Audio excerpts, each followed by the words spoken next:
세금 잘 알려주는 쌤 누나, 쌤 언니 최자영 세무사. 박송희 세무사입니다. 안녕하세요. 어느덧 2024년의 상반기가 다 지나가고 하반기 7월 달이 되었는데요. 7월이면 이제 2024년에 우리 상반기에 매출과 매입을 신고하는 큰 신고가 있죠. 예, 바로 부가세 신고입니다. 네, 이번 부가가치세 그럼 신고 대상 사업자는 누구인가요? 네, 개인 사업자, 법인 사업자 모두 다 신고 대상 사업자가 되는데요. 우선 개인 사업자부터 살펴보자면 개인 사업자는 일반적으로 1월 달부터 6월 달까지의 매출 매입을 신고하시면 돼요.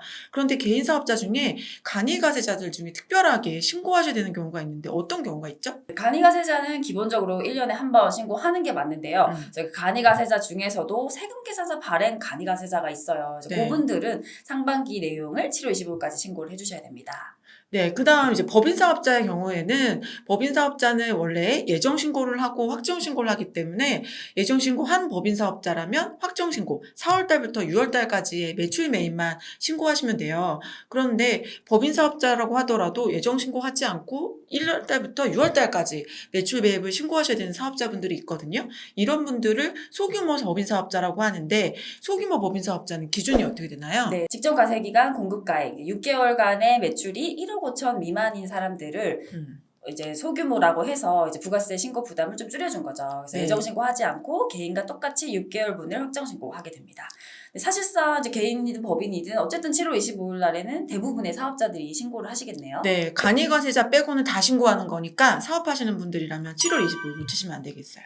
네, 그러면 이번 부가세 때 달라지는 점들 어떤 게 있는지 보겠습니다.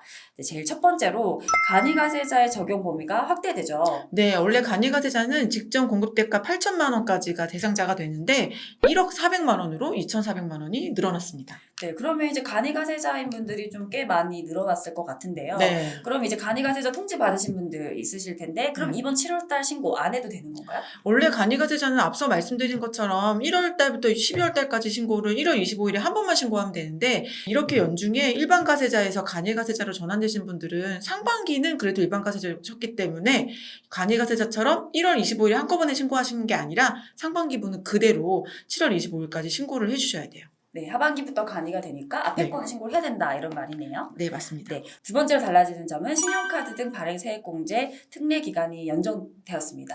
네, 이건 뭐 연장이라기보다 계속 하고 있는 거기 때문에 똑같다 이렇게 생각하시면 될 것 같아요. 네, 근데 신용카드 발행 세액공제가 뭐죠? 신용카드 발행세액공제는 신용카드를 발급했거나 아니면 현금 영수증 매출 금액이 있을 경우에 해당 금액의 1.3%를 세액공제해주는 제도예요. 네, 아무래도 신용카드 매출이 발생하게 되면 카드 수수료가 나가잖아요. 그쵸, 네. 그래서 카드 수수료의 부담만큼을 좀 경감시켜주는 제도였는데요. 매출의 1.3%니까 사실 되게 크잖아요. 엄청 커요. 연간 네. 기준 1,000만 원. 네. 근데 이게 23년 12월 31일까지 기준이었는데 이제 연장돼서 26년 12월 31일까지로 연장이 네. 되었습니다. 제도가 도입된 이래로 한 번도 끊긴 적이 없기 때문에 네, 맞아요. 네. 처음에는 이게 이제 현금 매출보다 카드 매출을 유도하기 위해서 이 당근을 준 것인데 이제는 사실 대부분 카드 결제를 해서 정부 맞아요. 입장에서는 필요하진 않지만 네. 없애자고 하니까 이게 너무 금액이 조세 저항이 커지죠. 엄청 네. 커지는 거죠. 그래서 네. 없애지 못하고 있는 제도 이번에도 연장이 되었습니다.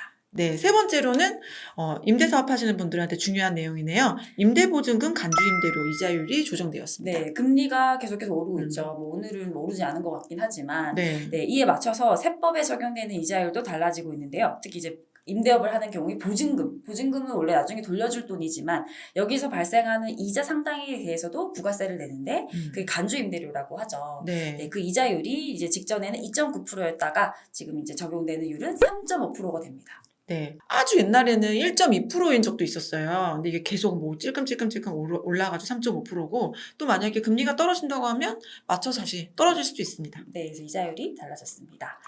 네, 그렇다면 이제 부가가치세 이제 다들 준비하실 텐데 절세 팁 정리 한번 해볼까요? 네, 가장 중요한 거 저희가 세무사라서 말씀드리는 거기도 하지만 부가세에서는 누락 없이 제때제때 신고하시는 게 제일 중요해요. 네, 모든 세금 신고가 그렇죠. 신고 음. 기한과 납부 기한이 있기 때문에 그때를 지나면 발생하는 게 이제 신고 불성실 가산세랑 그쵸. 납부 불성실 가산세가 있어요. 그래서 네. 이거 같은 경우는 10% 20% 되기 때문에 사실 굉장히 부담이 클 거거든요. 네. 그리고 요즘에는 매출 매출처가 좀 다양하잖아요. 네, 뭐 여러 가지 결제 대행사들도 있고 뭐 공유하는 플랫폼 통해서 하는 결제들도 있기 때문에 다양한 매출이 많아서 사업자분들도 내 매출이 어디 있는 거지 헷갈려 하시는 분들이 많아요. 그래서 본인 매출이 어떻게 되는지 결제 대행사 매출, 뭐 다양한 플랫폼 매출 모두 다 합쳐가지고 잘 신고하실 수 있도록 해야 될 것 같아요. 두 번째로는 이제 신용카드 매입 잘 챙기기인데요. 네. 저희가 첫 번째로는 매출에 대해서 말씀을 드렸다면 당연히 매출도 제대로 신고할 거니까 매입도 빠뜨리지 않고 잘 신고해야겠죠? 네, 저희가 이제 대표적으로 생각하는 매입인 이제 세금 계산서는 이제 당연히 요즘 전자가 많다 보니까 잘 챙겨지는데 이 신용카드 매입도 이제 공제 대상이 된다는 것들은 좀 알고 계신데 그럼 홈택스에 등록된 사업용 신용카드만 되는 건지. 그렇죠. 개인 사업자분들의 경우라면 좀 귀찮지만 본인들이 사업용으로 사용하시는 신용카드들을 하나하나 홈택스에 등록을 해야 불러와지니까 내가 이번에는 등록을 못해서 매입세 공제를 못 받나 보다 이렇게 좀 오해하시는 경우들이 더러 있으시더라고요. 근데 그렇지가 않습니다. 홈택스에 등록하지 않더라도 사실 본인 명의의 카드를 사업용에 당연히 쓸 수 있는 거잖아요. 등록이라는 거는 이제 우리가 신고를 편하게 하기 위해서 등록해둔 거기 때문에 네. 거기 등록되지 않더라도 사업용으로 사용한 신용카드 매입 내역은 공제가 가능하니까 꼭 챙기시길 바라겠고요. 그럼 등록 안 한 거는 그럼 어떻게 자료 수치를 할까요? 네, 카드 회사에서 부가가치세 신고용 명세서를 다운받으시면 되는데 거기에 반드시 확인돼야 되는 게 이제 매출처인 가맹점, 상호, 사업자 등록번호, 부가세, 공급대가 이런 것들이 분리돼서 볼 수 있도록 다운받으시면 해당 내용을 가지고 신고하시면 돼요. 본인 명의 신용카드 외에 좀 가족명이나 혹은 직원 명의로 쓴 카드도 있는데 그런 네. 것들은 공제가 가능할까요? 네, 가족명의, 직원명의, 신용카드 사용 내역들도 사업용으로 사용하셨다고 입증하실 수가 있다고 하면 당연히 매입세 공제 받으실 수 있어요. 법인 같은 경우에는 직원이 뭐 지출결의서를 제출하고 그다음 신용카드 영수증을 제출해서 회사로부터 정산을 받았다고 하면 해당 내용을 첨부해서 매입세 공제를 받으시면 될 것 같고요. 근데 뭐 직원도 아니고 대표님이랑 관련도 없고 가족도 아니다. 전혀 모르는 사람이다. 전혀 제3자의 카드를 썼다고 하면은 좀 입증하기가 어렵기 때문에 이럴 경우에는 매입세 공제가 어렵습니다. 네, 다음으로는 저기 이제 신용카드 매입이 있다면 또 현금 영수증 매입도 있잖아요. 네. 근데 현금 영수증은 사실 두 가지가 있어요. 첫 번째로는 소득공제용이 있고 지출증빙이 있는데 이 두 개 차이가 어떤 걸까요? 네, 보통 우리가 어디 가서 현금 영수증 발급해 주세요. 그러면 네, 뭐 번호 누르세요 하잖아요. 이럴 때 기본 세팅이 소득공제로 되어 있는 경우들이 아주 대부분이에요. 이거를 지출증빙으로 바꾸시면 사업자 번호를 누르게 되거든요. 그렇게 되면 사업자 번호를 조회했을 때 현금 영수증으로 확인이 되는 거죠. 이게 바로 지출증빙용인데 근데 그러면 내가 모르고 소득공제용으로 해가지고 내 주민번호, 내 핸드폰 번호로 발급받았다. 이런 네. 경우들이라면 이렇게 매입세 공제를 못 받을까요? 그렇지 않습니다. 네, 소득공제용으로 발급받으셨더라도 지출증빙으로 변경하실 수 있습니다. 홈택스에 로그인 하셔가지고 여기 아래에 띄워드리는 경로를 따라 들어가시면 여기 현금영수증 사업자용으로 지출증빙으로 변경하실 수가 있습니다. 네, 다섯 번째, 사업용으로 지출하시는 내역 중에 어떻게 보면 이게 제일 클 수도 있어요. 차량과 관련된 비용도 매입세 공제를 받으실 수 있습니다. 네, 우선 기본적으로 다들 알고 계신 게 차는 안 된다. 이렇게 사실 대부분 많이 알고 계시고 저희도 비영업용 승용차 안 된다. 이렇게 많이 말씀드리는데 되는 차량도 당연히 있죠. 네, 맞아요. 뭐 경차나 9인승 이상의 차량이라면 매입세 공제를 받으실 수 있습니다. 네, 이 차량 비용은 구입 비용만 말하는 것은 아니고요. 이 경차나 9인승의 차량에 들어가는 뭐 유류비라든지 그런 것들도 되고 렌트카 비용 이런 것도 되기 때문에 네. 해당 차량을 운행하고 있다면 꼭 챙기셔서 부가세 공제를 받기를 바라겠습니다. 네, 근데 이렇게 사업용으로 사용하던 차량이 있고 경차나 9인승 이상이라서 매입세 공제를 잘 받고 계셨다면